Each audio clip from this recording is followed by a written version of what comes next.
അസ്സലാമു അലൈക്കും. റസിയാസ് പാർലറിലേക്ക് എല്ലാവർക്കും സ്വാഗതം. ഞാനിന്നൊരു പുതിയ വീഡിയോ ആയിട്ടാണ് വന്നിട്ടുള്ളത്. ചക്കപ്പഴം കൊണ്ടൊരു പുട്ടുണ്ടാക്കിയാലോ?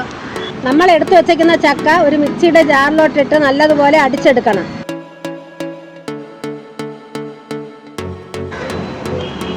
ചക്ക നല്ലതുപോലെ അടിച്ചെടുത്തിട്ടുണ്ട്.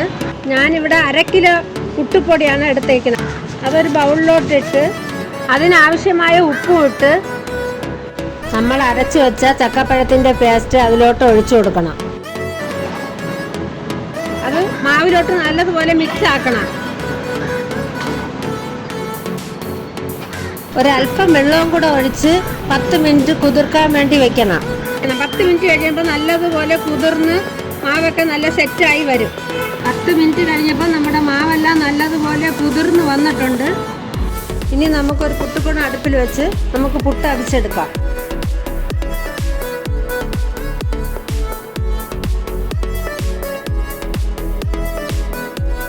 ആവി വരുന്നതുവരെ അടുപ്പിൽ വെക്കണം. അങ്ങനെ ചക്കപ്പഴം കൊണ്ടുള്ള പുട്ട് റെഡി ആയിട്ടുണ്ട്.